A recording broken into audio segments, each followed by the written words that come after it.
Hello and welcome to Gurdeep classes. तो हमने एक सीरीज स्टार्ट करी हुई है जिसमें हम एसएससी सीएचएसएल 2020 के मोस्ट इम्पॉर्टेंट 300 क्वेश्चन सॉल्व कर रहे हैं। इस सीरीज की फर्स्ट वीडियो ऑलरेडी आ चुकी है जिसका लिंक आई बटन पे दिया गया है। तो अगर आपने वो वीडियो नहीं देखी तो आई बटन पे क्लिक करके उस वीडियो को भी देख लें। इस सीरीज की मैंने प्लेलिस्ट भी बना दी है। तो आज उस सीरीज का हमारा सेकंड पार्ट है जिसमें हम सॉल्व करेंगे क्वेश्चन नंबर 31 से लेके 60 तक। तो अगर आपको ये वीडियो पसंद आए तो वीडियो को लाइक एंड शेयर कर देना एंड मेरे चैनल को सब्सक्राइब कर देना। तो चलिए शुरुआत करते हैं। 31 सम से। तो सबसे पहले मैं ब्रैकेट एंड ऑफ को सॉल्व करूंगा। यहाँ पे ऑफ को सॉल्व करने के लिए ये मेरे पास जाएगा 8 पे।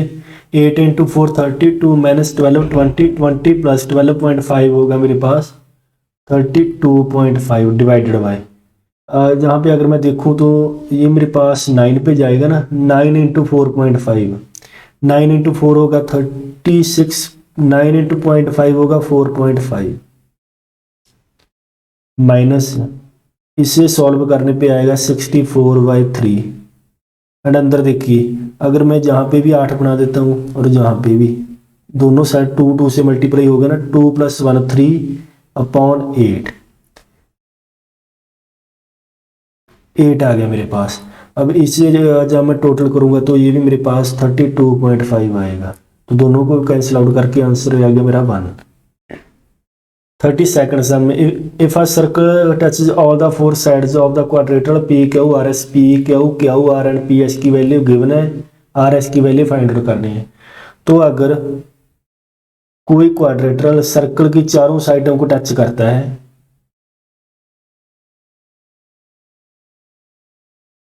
अगर ये P Q R and S है उस केस में P Q plus R S मेरे पास इक्वल होता है R Q plus P S के। तो बस पी क्यू की वैल्यू गिवन है मेरे पास 11, आर एस की वैल्यू फाइंड आउट करनी है। क्यू आर है मेरे पास 12 एंड पी एस 8। तो एक्स की वैल्यू मेरे पास 9 आंसर आ गया। 33rd सम में देखिए x cube plus y cube की वैल्यू 468 गिवन है, एक्स प्लस वाई है 12 तो इसकी वैल्यू फाइंड आउट करनी है।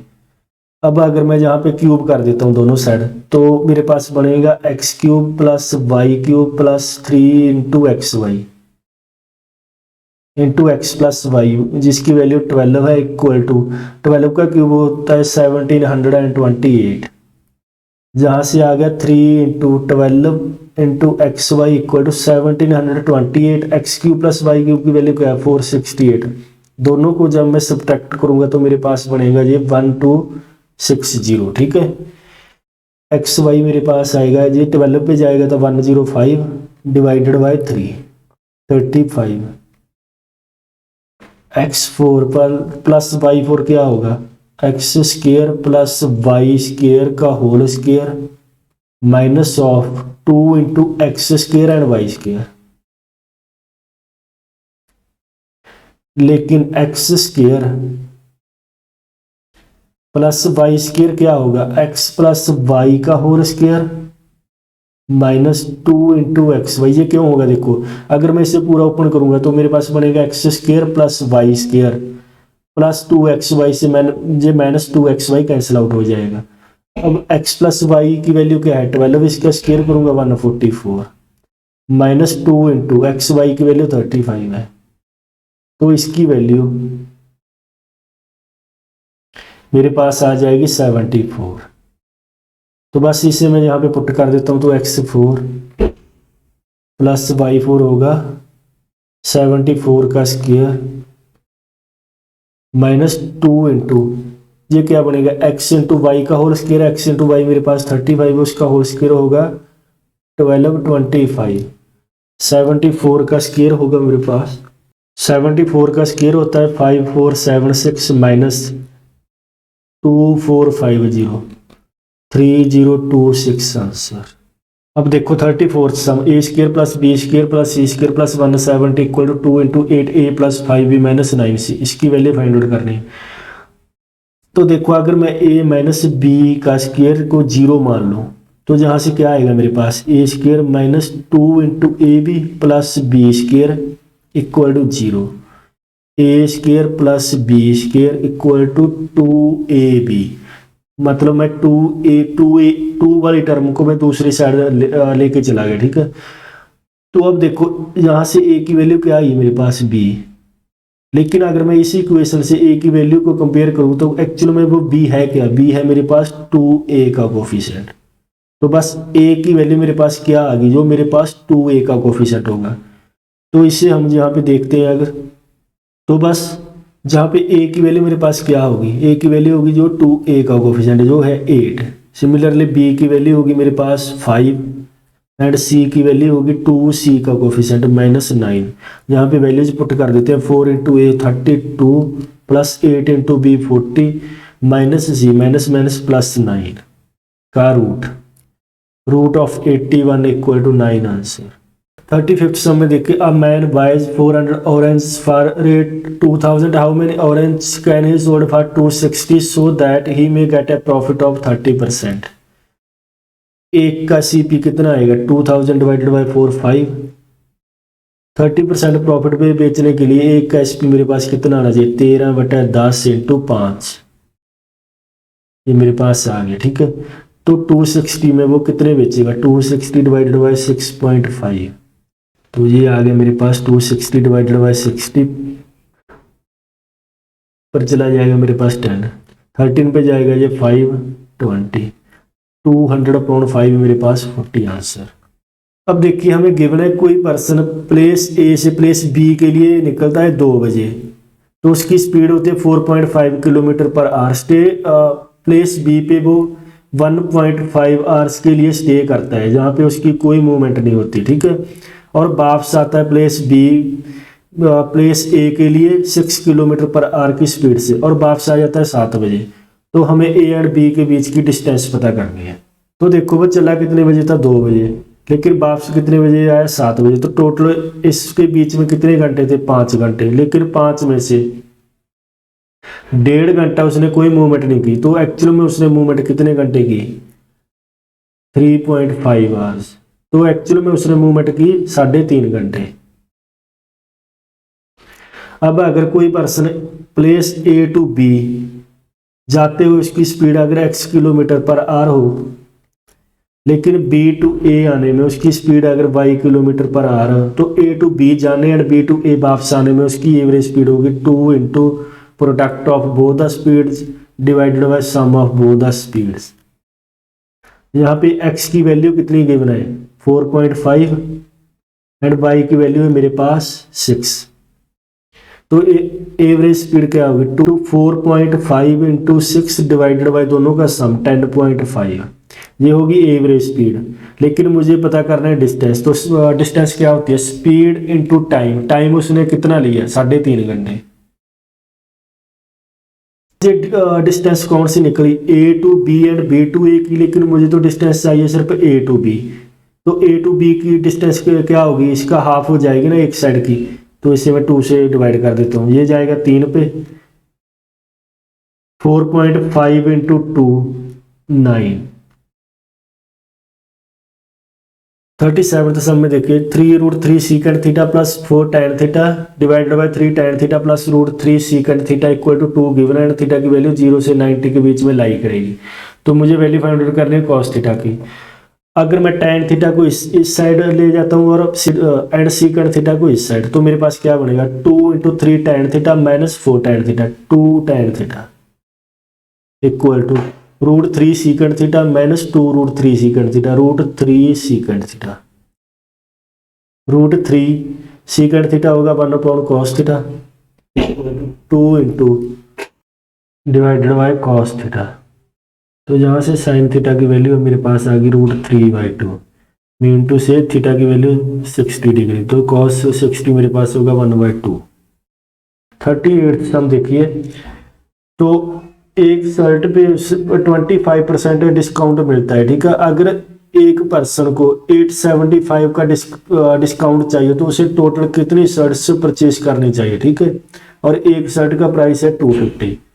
तो देखिए अगर मैं मान लूँ कि उसे टोटल x आर्टिकल्स परचेज करने हैं, एक पे उसे डिस्काउंट मिलता है 25% में इंटू से 1/4, और एक का प्राइस है 250, तो बस इसकी वैल्यू मेरे पास है 875। तो जहाँ से अगर मैं सॉल्व करूँगा, 25 पे जाएगा 10 पे, ये जाएगा 8 × 4 32 + 3 35, 35 × 4 डिवाइडेड बाई 10 14 मेरा आंसर। 39 सम में मुझे एक पाई चार्ट गिवन है जिसमें क्लास 10th के 300 स्टूडेंट्स का सेक्शन वाइज डिस्ट्रीब्यूशन दिया हुआ है। ठीक है, तो फर्स्ट सम में हमें क्या फाइंड आउट करना है, central angle of the sectors corresponding to the sections a and f. तो जब हमें सेंट्रल एंगल किसी दो सेक्शंस के बीच में निकालना, तो क्या करेंगे हम, उन दोनों के बीच में जितने बच्चों का डिफरेंस होगा उसके अकॉर्डिंग हम उसे एंगल में कन्वर्ट करेंगे। तो अब देखिए ए एंड एफ में 8% का डिफरेंस है, 8% इंटू से 300 का 8% है 24, तो 24 डिवाइडेड बाई टोटल बच्चे कितने हैं 300। ठीक है ना, इंटू अगर मुझे एंगल फाइंड आउट करना हो तो एंगल का टोटल कितना होता है 360, तो बस मैं 360 से इसे मैं मल्टीप्लाई कर दूंगा। तो ये मेरे पास यहाँ पे 12 आए, सॉरी जहाँ पे आएगा मेरे पास 8, 36 × 8 आएगा 288 डिवाइडेड बाई 10, सो 28.8 मेरा आंसर। अब देखिए sum of money amounts to 28,224 in 2 years and 29,635.2 in 3 years when invested upon compound interest compounded annually. What is the sum? 2 साल में अमाउंट इतना बना लेकिन 3 साल में इतना, तो जो 1 साल का डिफरेंस है वो एक्चुअल में क्या है, वो है 1 साल का इंटरेस्ट इस अमाउंट पे। तो वो मेरे पास डिफरेंस कितना आएगा 1 साल में, -28,224। तो जब मैं इसे सब्ट्रैक्ट करूंगा मेरे पास आ जाएगा 1411.2। अब ये अमाउंट इसका कितना परसेंट है, 1411.2 पॉइंट, जो पॉइंट है जो डेसिमल है उसे मैं नीचे 10 ले जाऊंगा, divided by this amount 28,224 into 100, ये इसका डबल है ना, तो 100/20 मेरे पास 5 इक्वल टू 5%। अब जब 5% मेरे पास आ गया rate of interest, so R मेरे पास है 5%। अगर 2 साल हो, अब देखो ना जहाँ पे 2 साल, अगर 2 साल का टाइम हो और आर हो मेरे पास 5%, तो अमाउंट एंड प्रिंसिपल का रेशो क्या होगा, 100 plus rate 5 divided by 100, period 2 साल है तो जहाँ पे स्क्वायर आएगा। ठीक है, ये आ गया 21/20 का स्क्वायर, 21 का स्क्वायर 441, 21 का स्क्वायर 441 डिवाइडेड बाई 400।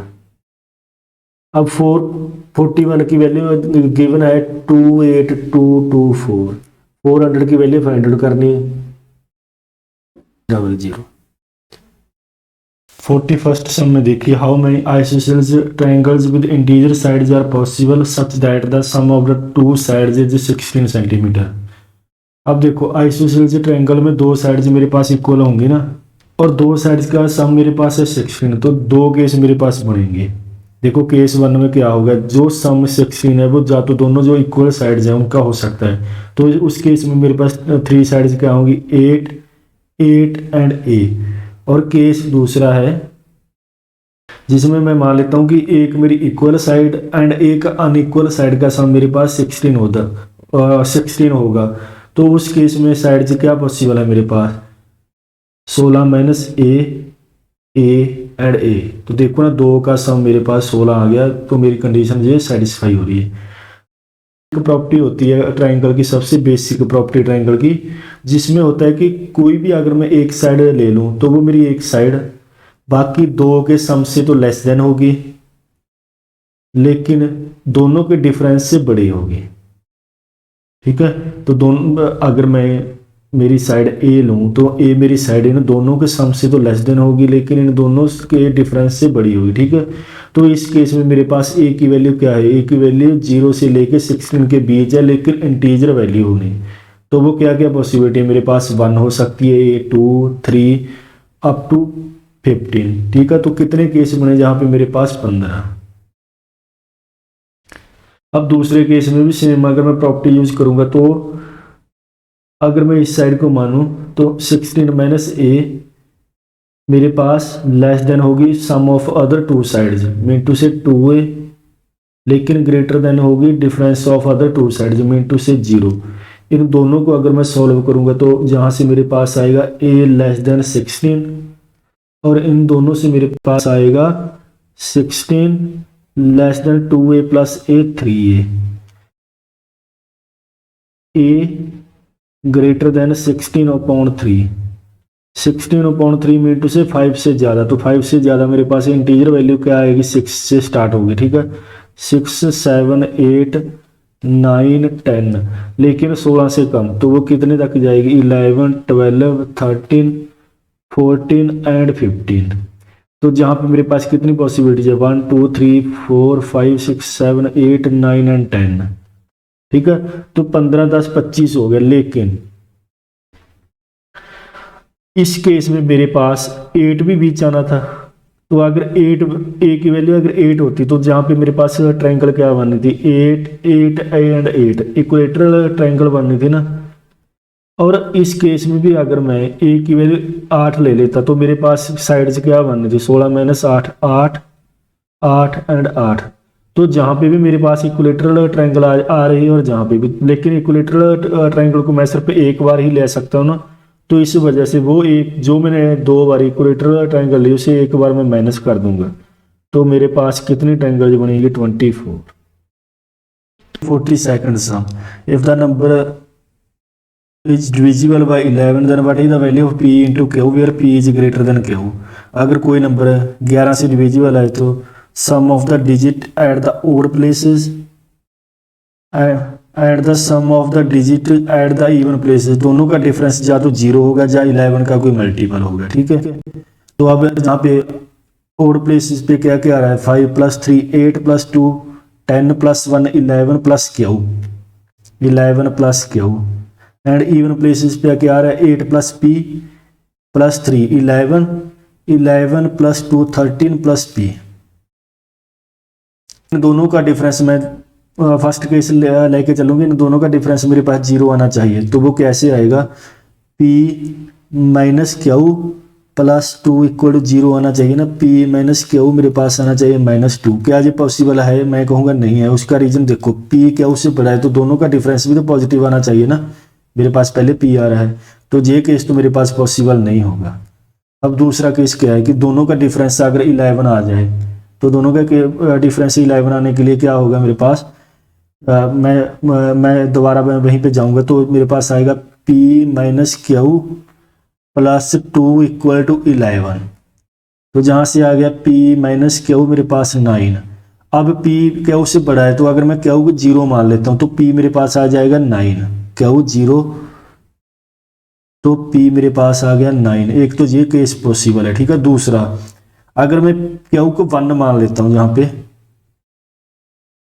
तो p मेरे पास क्या आएगा, 9 + 1 10। क्या p 10 हो सकता है, मैं कहूँगा नहीं, बिकॉज p तो एक अंक है ना, और अंक की मैक्सिमम संख्या क्या होती है, 0 से लेकर 9 तक। इसके बाद अगर आप कहोगे कोई भी वैल्यू पुट करोगे तो वो p की वैल्यू 10 से बड़ी ही होती जाएगी ना, तो p की कोई भी वैल्यू यहाँ पे पॉसिबल नहीं होगी। तो बस मेरे पास क्या आ गया, p = मेरे पास 9 पॉसिबल है एंड q = 0। दोनों का प्रोडक्ट मुझे करना है, तो वो क्या आएगा, 9 × 0, मेरे पास 0 आंसर। क्या मैं इसे 22 लेके सॉल्व करके ट्राई कर सकता हूँ, तो आप देखिए अभी 22 में क्या केस बनेगा। तो p - q + 2, जहाँ पे 11 था ना तो यहाँ पे 22। अब देखो जहाँ पे तो p की वैल्यू और भी बड़ी आ जाएगी, p - q 22 + 2 22 - 2 20। तो अगर जहाँ पे मैं q की वैल्यू 0 ले लूँ तो p मेरे पास 20 आएगा, तो भी नहीं पॉसिबल। अगर मैं यहाँ पे q की वैल्यू 9 ले लेता हूँ तो p की वैल्यू 29 आएगा, तो कहने का मतलब p की यहाँ पे भी कोई वैल्यू मेरे पास पॉसिबल नहीं होगी। तो बस p की वैल्यू मेरे पास 9 और q की वैल्यू 0 ही पॉसिबिलिटी है मेरे पास, और दोनों का प्रोडक्ट करने पे आंसर 0 आ रहा है। अब देखिए 43rd सम में इसकी वैल्यू हमने फाइंड आउट करनी है। तो सबसे पहले हम ब्रैकेट और ऑफ को सॉल्व करेंगे। ऑफ तो है नहीं, तो ब्रैकेट को सॉल्व करने के लिए हम सबसे पहले ये देखते हैं, जहाँ पे आएगा 60, 83 - 60 होएगा मेरे पास 23, 9 × 9 81, प्लस इसे अगर मैं टोटल करूँ तो मेरे पास आएगा 104, ठीक है। 150 माइनस 104 मेरे पास आएगा 46। तो ये मेरे पास आ गया 25 प्लस 184/46, ये जाएगा 4 पे, तो 25 प्लस 4 मेरे पास आ गया 29 आंसर मेरा। The list price of a motorcycle is 20% more than its cost price. If it is sold at discount of 30%, find dealers loss. अब देखो अगर कॉस्ट प्राइस से मार्कअप ज़्यादा किया है तो उसके लिए +20, डिस्काउंट के लिए -30, प्लस माइनस जहाँ पे तो माइनस आएगा 20 × 30 डिवाइडेड बाय 100। अब इसे सॉल्व करने पे अगर तो आंसर मेरा पॉजिटिव आ रहा है तो डीलर को प्रॉफिट होगा, अगर नेगेटिव आ रहा है तो डीलर को लॉस होगा। तो देखो इसे सॉल्व करते हैं। 20 - 30 होगा -10, 0 0 से ये 2 0 कैंसिल आउट हो जाएंगे। 3 × 2 -6, -16 मीन टू से 16% का लॉस। 45th सम में x प्लस वाई की वैल्यू 5 दी हुआ, 1/x प्लस 1/y 20/9 दिया है, इसकी वैल्यू फाइंड आउट करनी। अगर मैं इसे सॉल्व करूं तो ये मेरे पास क्या आएगा, 1/x प्लस 1/y 2/1 प्लस 2/9। क्या मैं इसे कर सकता हूँ 9 × 2 18 प्लस 2 20/9, ठीक है। अगर मैं कंपेयर करूँ इन दोनों को तो यहाँ से क्या है मेरे पास 1/x की वैल्यू 2/1 मीन टू से x की वैल्यू 2 आ सकती है एंड y की वैल्यू क्या आ सकती है 9/2। मुझे देखना है कि क्या ये दोनों वैल्यूज इस इक्वेशन को सेटिस्फाई कर रही हैं। तो देखते हैं, सॉरी जहाँ पे 1/2 आएगा। तो अब देखो क्या ये दोनों वैल्यूज इस इक्वेशन को सेटिस्फाई कर रही हैं। तो 9 + 1 10/2 5। सो मेरी x की वैल्यू ये हो सकती है एंड y की वैल्यू ये। बस इसे मैं जहाँ पे अगर पुट करूँगा तो 1/2 का क्यूब मैं बाहर निकालूंगा, जहाँ पे x³ इंटू से 1 प्लस y³ 9 का क्यूब होता है 729। तो ये हो गया 730/8, 2 पे जाएगा तो 365/4, ठीक है। एक तो ये मेथड है। अगर आप ऐसे इसको नहीं सॉल्व करना चाहते तो पूरा सॉल्व करते हैं। अब देखो पूरा कैसे होगा, x³ प्लस y³ मेरे पास होगा x plus Y into x² plus y²। अगर यहाँ पे पॉजिटिव हो तो जहाँ पे तो पॉजिटिव आएगा, लेकिन यहाँ पे आएगा मेरे पास नेगेटिव ऑफ xy, ठीक है। अगर मैं इसे सॉल्व करता हूँ तो मेरे पास चला जाएगा x plus Y upon xy equal to 20/9। x plus Y की वैल्यू 5 है तो ये हो जाएगा 5/xy। तो जहाँ से xy की वैल्यू आ गई मेरे पास 9/4, ठीक है। xy की वैल्यू आ गई मेरे पास 9/4। अब देखो x प्लस वाई है 5, x² प्लस y² की वैल्यू क्या होती है, ये होती है मेरे पास x प्लस वाई का होल स्क्वायर -2 × xy।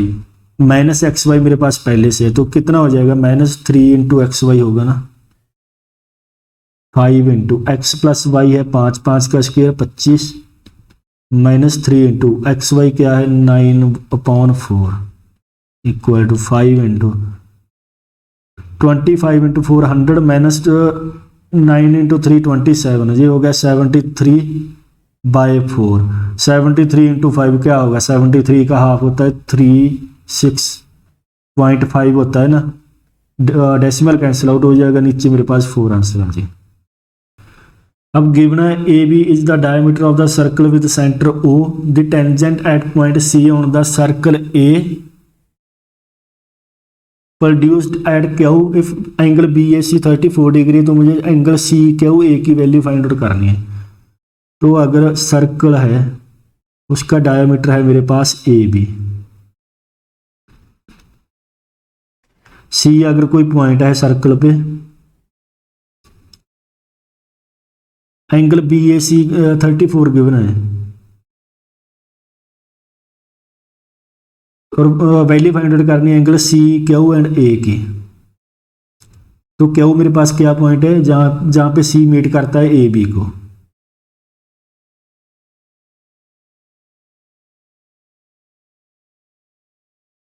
ये मेरे पास है Q, ठीक है। इसकी मुझे वैल्यू फाइंड आउट करनी है। तो अब अगर इसे मैं यहाँ पे मिला दूं a o equal to o c, because both are the radius of the circle, ठीक है। तो ये दोनों इक्वल होंगे, तो इस एंगल को छोड़ के ये वाला एंगल मेरे पास होगा 34, ये वाला एंगल भी 34 है, ये वाला एंगल भी 34 है, तो ये इनके बाहर वाला एंगल इन दोनों का सम होता है ना, ये हो जाएगा मेरे पास 68, ठीक है। अब सी पे टेंजेंट है ना, तो अब देखो टेंजेंट क्या होता है, मीटिंग पॉइंट से अगर मैं सर्कल के रेडियस पे लाइन डालता हूँ तो जहाँ पे एंगल मेरे पास 90 डिग्री का बनता है, तो इस ट्रायंगल में देखो अब क्या हुआ, सी में ये एंगल 90 डिग्री है, ये मेरे पास 68, तो बाकी एंगल क्या होगा मेरे पास 22। अब देखो सीकेंड स्क्वायर थीटा की वैल्यू तो मैं इसे रेसिप्रोकल करके उसका स्क्वायर करके भी निकाल सकता हूँ, लेकिन tan स्क्वायर थीटा को अब मैं क्या करूँगा, इसे मैं सीकेंड स्क्वायर थीटा में कन्वर्ट करूँगा सबसे पहले तो जहाँ पे मेरे पास क्या आएगा 2 into secant square theta plus 2 into tan square theta क्या होता है सीकेंड स्क्वायर थीटा -1, साथ में ये -6, तो जहाँ से आ गया 2 + 2 4 सीकेंड स्क्वायर थीटा -2 -6, ये मेरे पास आ जाएगा -8, 4 इंटू सीकेंड स्क्वायर थीटा क्या होगा 9/4 -8, तो ये 9 - 8 1 मेरा आंसर। अब देखो the speed of the boat down stream is 150% more than its speed up stream. The time taken by the boat for going 80 kilometres downstream and 50 kilometers upstream is 8.2 hours. Then what is the speed of the boat downstream? ठीक, तो अगर मैं upstream को मान लूँ, upstream speed है मेरे पास 100x है अगर, तो डाउनस्ट्रीम क्या है 150% मोर है, तो 150 मोर मीन टू से 250x, ठीक है। ये है मेरे पास डाउनस्ट्रीम की स्पीड, तो दोनों का रेशो मेरे पास होगा 2x एंड 5x। अब उसने दिया है कि 80 किलोमीटर्स डाउनस्ट्रीम, तो 80 किलोमीटर्स डाउनस्ट्रीम जाने में कितना टाइम लगेगा, डिस्टेंस अपॉन स्पीड क्या है 5x plus 50 kilometre upstream 50 divided by 2x, इन दोनों का सम कितना दिया है 8.2 आवर्स, इसे मैं लिखूंगा 82 डिवाइडेड बाई 10, ये जाएगा जहाँ पे 16 आएगा, जहाँ पे आएगा मेरे पास 25, नीचे मेरे पास रहेगा x, ठीक है। 25 प्लस 16 मेरे पास क्या होगा 41, इस साइड मेरे पास है 2, तो ये क्या हो जाएगा 2/10 इक्वल टू 5, ठीक है। यहाँ से x मेरे पास आ गया 5। अब पता क्या करना है, डाउनस्ट्रीम क्या है 5x मीन टू से 25 किलोमीटर पर आवर। 49 सम में 49 a square plus 25 b square equal to 30 ab equal to 1 दिया, a and b both are positive, then what is the value of 7a plus 5b। अगर मैं इसे मान लेता हूँ कि ये मेरे पास k है, 7a प्लस 5b को अगर मैं k मान लेता हूँ, दोनों साइड में स्क्वायर करूंगा, तो जहाँ पे आएगा 49 a square plus 25 b square, उसकी वैल्यू है 30 plus 2 into A B, 7 into 5 35 into 2 70 70 into A B equal to है मेरे पास के स्क्वायर। अब ए बी की वैल्यू क्या है मेरे पास 1, तो जहाँ पे इसे मैं काट देता हूँ, ठीक है। 70 प्लस 30 हो गया 100 इक्वल टू के स्क्वायर।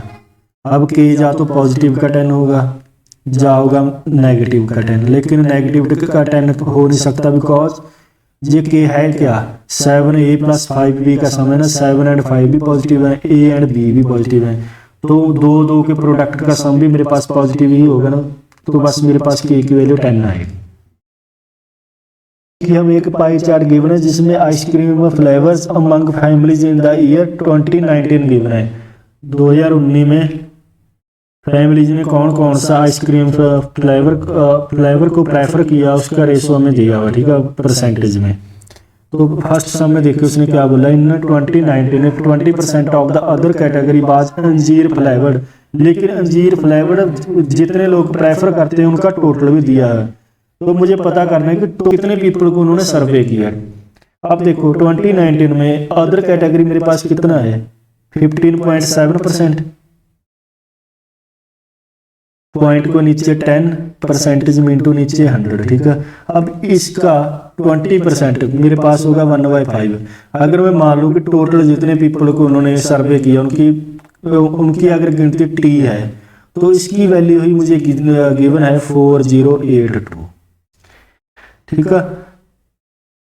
अगर मैं इसे सॉल्व करूंगा तो ये मेरा जाएगा 26 पे। बस अब जहाँ से टी की वैल्यू 26 × 5 मेरे पास 130 होगी, साथ में 1 2 3 जीरोस, तो ये 1,30,000 मेरा आंसर आ गया। अब देखिए 51st सम में a lies between 45 degree to 54 degree and sine a की वैल्यू गिवन है 1/2, इसमें 1/2 लिख देता हूँ। Then what is the value of a/3 in degree. तो इसे अगर मैं ऑप्शन से सॉल्व करूंगा तो ये आंसर मेरा a/3 का है ना, तो यहाँ से a मेरे पास कितना आएगा, इसका 3 मल्टीपल, तो ये मेरे पास आएगा 5/5। अब मुझे देखना है कि क्या साइन 5/5 की वैल्यू 1/2 आएगी। यहाँ से अगर मैं सॉल्व करूँ तो इसे मैं लिख सकता हूँ साइन 540 - 15, तो ये साइन 90 का इवन मल्टीपल है ना, 90 × 6 है ना, तो ये रहेगा। तो साइन कौन सी क्वाड्रेंट में जाएगा जो मुझे अभी देखने की जरूरत नहीं, उसका रीजन ये है कि इसकी वैल्यू साइन 50 या माइनस ऑफ साइन 15 ही आएगी, तो साइन 15 तो 1/2 होता नहीं, तो इसलिए ये ऑप्शन मेरा नहीं होगा।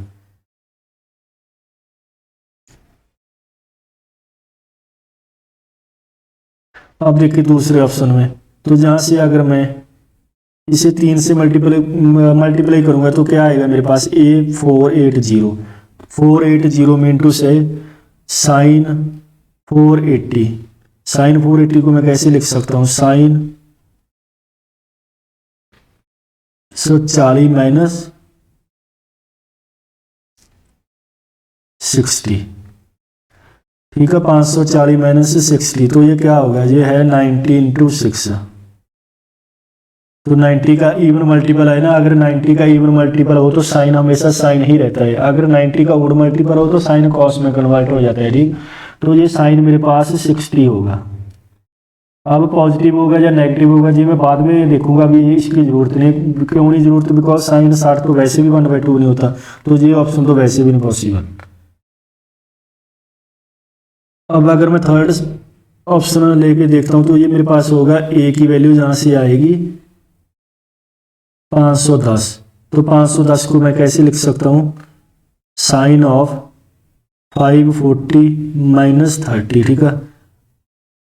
अब देखो 540 का है 90 × 6, अगर 90 का इवन मल्टीपल हो तो साइन मेरे पास साइन ही रहेगा पहली बात तो ये क्या होगा मेरे पास साइन 30, जो भी जहाँ पे चाहे प्लस हो चाहे नेगेटिव हो एंगल इसने रहना था, ठीक है, 30 डिग्री। अब मुझे देखना है कि क्या ये पॉजिटिव आएगा या नेगेटिव, वो मैं देखूंगा क्वाड्रेंट के अकॉर्डिंग। अब देखो 4 क्वाड्रेंट होती है ना, जहाँ पे मेरे पास होगा 90 डिग्री, 180, 270 एंड 360। दोबारा से जहाँ पे आएगा मेरे पास 450 और जहाँ पे आएगा मेरे पास 540।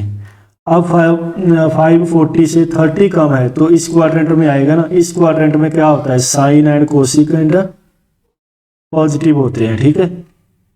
तो बस जहाँ पे मेरे पास भी साइन 30 पॉजिटिव ही आएगा, तो बस साइन 30 की वैल्यू 1/2 होती है, तो इस इक्वेशन को सेटिस्फाई कर रहा है, इसलिए मेरा आंसर ये बड़ा होगा।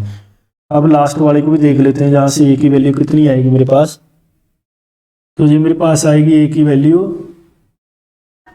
495। तो साइन 495 का 1/2 होगा, जो हमें मुझे देखना है। साइन 495 को मैं कैसे लिख सकता हूँ, 540 - 45, जहाँ से साइन 45 ही आएगा, उसकी वैल्यू होती है 1/√2, चाहे वो प्लस में आए चाहे नेगेटिव में आए, मेरी इस इक्वेशन को सेटिस्फाई नहीं करेगा। सो आंसर मेरे पास आ गया ए। जब 1 तो आंसर मेरा आ गया जब ए होगा 510 एंड a/3 होगा 170। अब देखिए 52nd सम में x + y + z 5 गिवन है, 1/x + 1/y + 1/z मेरे पास है 0। x y z की वैल्यू 12 दी है, x³ + y³ + z³ है 151, इसकी वैल्यू फाइंड आउट करनी है। तो अब देखो जहाँ पे मुझे क्यूब दिख रहा है और मुझे पता x cube plus y cube plus z cube -3 into x y z मेरे पास आएगा तीनों का sum into x square plus y square plus z square minus of x y y z minus of z x. ठीक है, अब जहाँ पे x cube plus y cube plus z cube की वैल्यू 151 गिवन है -3 इंटू एक्स वाई जेड है मेरे पास 12, x plus Y plus Z है 5, इसकी वैल्यू मुझे फाइंड आउट करनी है तो इसे मैं लिख लेता हूँ के माइनस, मैंने माइनस यहाँ से कॉमन ले लेना, X Y plus Y Z plus Z X. अगर मैं इसे सॉल्व करूँगा तो यही बनेगा ना मेरे पास x Y plus Y Z plus Z x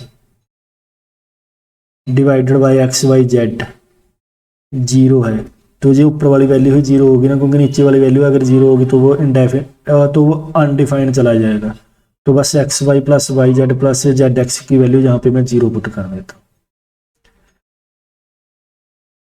ये मेरे पास आएगा 115 इक्वल टू 5 इंटू के, तो के की वैल्यू आ गई 23, यही मेरा 53rd सम में if the ratio of the curved surface area and the volume of a right circular cylinder is 5:7 then its radius is.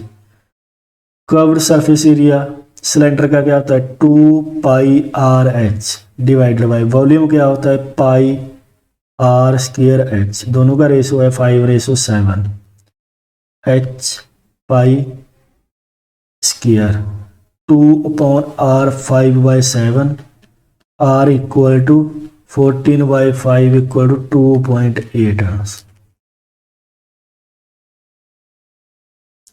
अब देखो 54th सम में a man invested a total of 12,050 in 2 parts, one at the 10% per annual simple interest for 2 years and the other at the same rate at compound interest being compounded annually for the same time.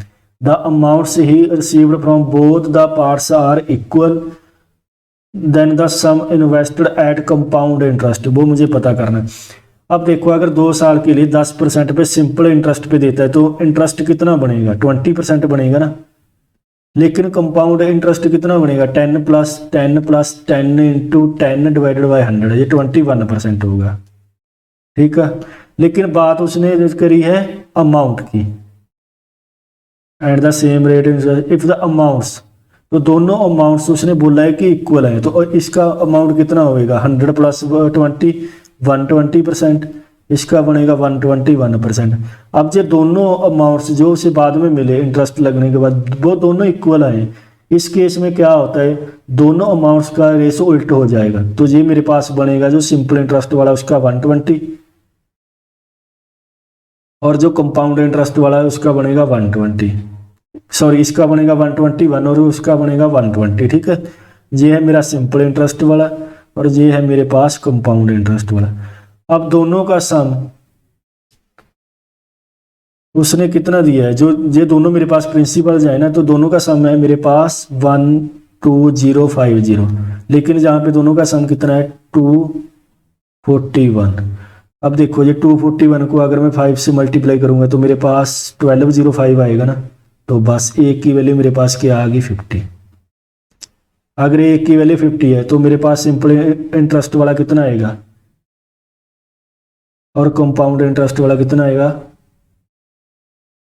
अब देखो 12,050 ही answer आया ना, तो बस मेरे पास compound interest वाला मेरे पास 6,000 आ गया, जो कि मेरा आंसर है। 55th sum in a class 60% of the students are girls and the rest are the boys. If 45% of the girls pass an exam and 40% of the boys failed, if the number of the girls who failed is 66, then the number of boys who passed the examination. अगर मैं मान लूँ कि total बच्चे मेरे पास 100 हैं, उसमें से गर्ल्स इसने कितनी दी हैं 60%, तो 60, बॉयज बच्चे मेरे पास 40, जहाँ पे मैं पास लिख लेता हूँ, जहाँ पे फेल। अब गर्ल्स में से 45% पास होती हैं, तो पास कितनी हुई यहाँ पे, इसका 45% होगा 27, तो फेल कितनी हुई 33। ठीक है। अब बॉयज़ में से 40% फेल हो गए, मीनटू से 16 फेल हो गए, तो पास कितने हुए 24। अब गिवन है दी गर्ल्स हु फेल्ड, तो गर्ल्स कितनी फेल होगी 33, उसकी वैल्यू कितनी दी है 66, तो एक की वैल्यू कितनी होगी 2। वैल्यू फाइंड आउट करनी दी बॉयज हु पास्ट, तो वो कितने 24 मीनटू से 24 इंटू 2 48 मेरा answer. A b is the diameter of the circle with centre o, if c is a point on the circle such that angle b a c मेरे पास 42 degree given है, value find out करनी है angle B O सी की। तो अगर मैं circle draw करता हूँ, ए बी उसका है डायमीटर, सी कोई पॉइंट है और एंगल गिवन है बी ए सी 42 डिग्री, यहाँ पे ओ, वैल्यू फाइंड आउट करनी है एंगल बी ओ एंड सी की। बहुत ही इजी, बी ओ सी, इस एंगल की मुझे वैल्यू फाइंड आउट करनी है। ठीक है। अब देखो ए ओ एंड ओ सी दोनों इक्वल होंगे ना, बिकॉज दोनों सर्कल के रेडियस हैं। अगर दोनों इक्वल हैं तो उनके बीच वाले एंगल को छोड़ के बाकी दोनों एंगल इक्वल होंगे ना, ये एंगल भी मेरे पास 42 होगा। एक ट्रायंगल में दो एंगल्स का सम थर्ड के एक्सटीरियर के इक्वल होता है ना, इस ट्रायंगल में दो एंगल्स का सम, इन दोनों का जो थर्ड एंगल वो ये वाला, इसका एक्सटीरियर एंगल मेरे पास ये वाला है, तो इन दोनों का सम इन दोनों का सम इस एंगल के इक्वल होगा ना, तो जो सम कितना होगा 84, तो बस 84 डिग्री मेरा answer. 57th sum, if the 9 digit number is divisible by 72, इसकी वैल्यू फाइंड आउट करनी है। अब देखो अगर कोई नंबर 72 से डिविजिबल हो तो वो नंबर 9 से भी डिविजिबल होना चाहिए एंड 8 से भी। ठीक है। 8 का डिविजिबिलिटी रूल क्या कहता है कि लास्ट 3 डिजिट से जो भी नंबर बना है वो 8 पे डिविजिबल होना चाहिए। अब लास्ट 3 डिजिट से नंबर मेरे पास है 4, 9 एंड x। अब x की कोई ऐसी वैल्यू मुझे पता करनी है जो जिसे जहाँ पे पुट करने पे मेरे पास ये वाला नंबर 8 से डिविजिबल हो जाए। तो बस हम देखते हैं, अगर मैं इसे 8 से डिवाइड करूँ तो 48 आएगा ना, जहाँ पे आ गया 1। अब ये नंबर मेरे पास नीचे चला जाएगा, लेकिन ये वाला नंबर दिस नंबर मेरे पास 8 से डिविजिबल होना चाहिए।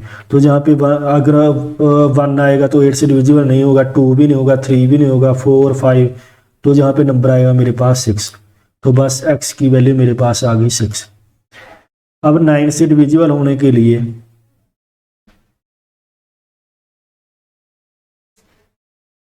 9 से डिविजिबल होने के लिए इस नंबर के जितने भी डिजिट हैं उनका सम 9 से डिविजिबल होना चाहिए। तो बस जब जब मेरे पास सम 9 होता जाएगा उसे मैं कैंसिल करता जाऊंगा। तो एक तो ये 9, इसे मैं कैंसिल कर देता हूँ। 5 + 4 मेरे पास 9 है, इसे मैं कैंसिल कर देता हूँ। 3 + 2 5, 5 + 4 मेरे पास 9 हो गया। तो बचा क्या मेरे पास 1 + y की वैल्यू मुझे फाइंड आउट करनी है, प्लस x है मेरे पास 6। अब ये भी 9 से डिविजिबल होना चाहिए, तो ये क्या होगा 7 + y। 9 पे डिविजिबल होने के लिए से y = 2 होना पड़ेगा। बस अब क्या है, x मेरे पास 6 आ गया, y 2 आ गया। इसकी वैल्यू पुट कर देता हूँ मैं।